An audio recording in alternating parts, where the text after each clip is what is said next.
Jerry Lee Palmer, thank you for coming and seeing us this afternoon. Jerry is a former national amateur champion for boxing. She's one of our boxing coaches at the Combat Sports Centre, and she's now a professional boxer. Jerry, thanks for coming over. Thank you. It was well documented that you won your pro debut despite numerous setbacks in the build-up to it. You've got your second professional fight coming up. We'll talk a bit more about that later on. But what's been the biggest challenge during your training for this second fight? Yeah, my first debut. Just getting my pro license was a headache and a half, and then my debut with a few injuries.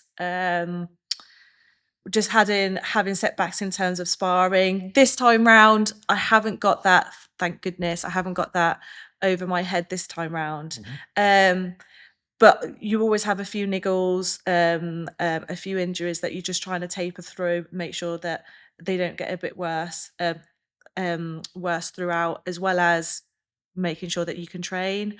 On top of that, this time round, with every camp, is girl sparring. Yeah. It's really, really hard to find. Yeah. Uh, female sparring. Yeah. Doesn't really matter what weight category. Yeah. It is just really hard for us. Having a southpaw as well, we know for our second fight, it's even more challenging. Yeah, yeah, definitely. And it's hard to replicate asking a male boxer to start finding the right one. They can try and replicate the situation, but females need to spar females, don't they? Yeah.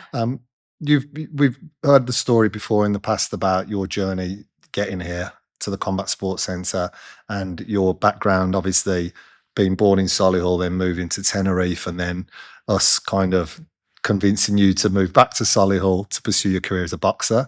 And so far, so good. So we're in the Combat Sports Centre now. Without giving too much away to any potential opponents, walk us through a typical day in camp for you. Having been here for so long, you do get into a nice rhythm, and being local as well in terms of living, I can go to and from the gym as well. So that's really good to get back, get my nutrition, rest. But also, not only training here, I'm fortunate enough to coach and work here. Yeah. So whether that would be the classes that I deliver, or my PTs, my one-to-one clients as well here, I can fit that in and around my training, especially through camp, which my priority changes from training is priority to obviously work is second. Training wise, I'll normally open up the gym. I'll have a class or two. You're my head coach, so we'll normally get some training in the morning when it's nice and quiet throughout the mornings, and then I'll either have an S&C session or a running session that I need to tick off, and then hopefully we can get some sparring in later on in the day as well. So each day consists of about 2 or 3 sessions. Yeah. I've been with you pretty much through the whole of your journey, being your amateur coach as well as your professional coach. So it was a big journey for us, a big learning experience for us, a big learning curve moving into the professional ranks. Yeah. After having that first professional fight back in November, what did you learn about yourself in the ring? I think we have to go back even further than just the pro debut, because just getting my pro license again was not a headache, but was a really big steep hill for me. It was a massive headache. It was a massive headache for us. And then you start doubting yourself, and is it worth it? Do I do it? Do I not? Yeah. Do I? And if we are going to do it, then you want both feet over the line, and let's do it. And what better way to do it from someone that's been with me amateur wise since 2019. Having number one priority is having those people around you. Yeah. Yes, it's only you that goes in the ring, and you turn up on the day and you show up on the day, but number one is knowing that you've got that team around you. So that's your head coach, to your friends, to your family. Um, Even my lady, I have to shout them out. My ladies boxing team, Jerry's team, they're just wonderful. So not only to coach, but they're there on ringside as well. Yeah. That's number one. In terms of overcoming boundaries, overcoming these problems, that we can do that and pushing forward. That's no problem for us. Yeah, I mean the professional debut went as well as could be expected. You even managed to get yourself a fight name, which you didn't expect as well, the Paella Powerhouse.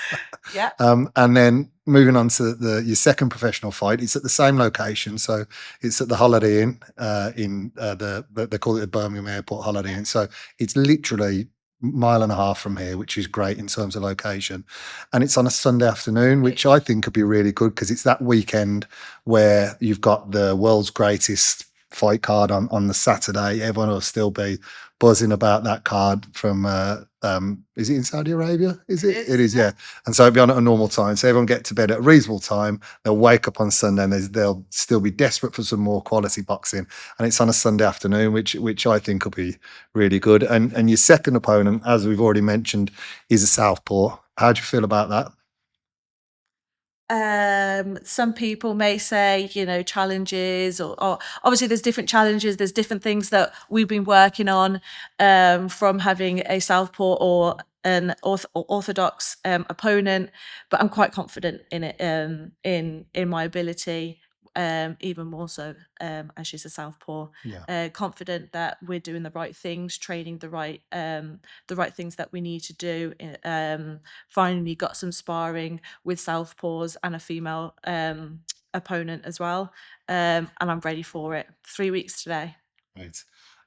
You've already mentioned your routine and how physically and mentally demanding it is. It is such a demanding sport. What is it that keeps you motivated to keep pushing yourself? This cold. I need to stay warm somehow. Yeah, yeah, yeah, that's true. No, but on a serious note, on the days that you don't really want to, you think about the days where you really have to do it, Yeah, as well as you want your hand risen in that ring, so that every little extra mile, little extra percentage, another round on the bag, another round on the pads, yeah, it all adds up at the end of the day. And when in the amateur world, when that hand doesn't get risen, you do think about the times that you didn't end up going to the gym yeah. or anything like that, and that pushes you then to go further. Absolutely. The last time you fought your pro debut, you had a great turnout of support. Did you think that having them there had any kind of an effect on your performance, or positive or negative? Um, a little bit of both. Having 25 amateur fights, and having travelled Spain as well as England for these fights, you don't really get to hear much cheering for you unless you do a home show, which I was fortunate to do one before retiring from the amateur world. Um, so to have that there, it was really quite emotional, Yeah, quite overwhelming for me, walking into the ring and everyone is screaming and cheering and looking at you, yeah, which is a great feeling. I'm yeah, very, very, very honoured, and first of hopefully very, very many fights to yeah, come, which is great. And hearing them throughout the rounds, because it's not a huge venue, so it's yeah, quite intimate. So you can hear those screams, yeah, those shoutings, those goes Jerry's, etc. throughout the rounds that you do. On the flip side of things is there's a lot of pressure on me. yeah. You feel that pressure. You want to make sure that you do an amazing job. You want to put on a great performance and give them a show. They spend their hard-earned money to come and watch you. You want to put on a great show, so it's all worth it. Well, let's hope the same level of support will be there on February 23rd. Talking of that pressure, let's finally just move on to February 23rd. Just picture the scene now. It's Sunday afternoon. We're at the Holiday Inn. You've weighed in, and the room's starting to fill up. we're upstairs in that dressing room, getting ready. Do you have any rituals or routines that help you get into the zone before you step into the ring?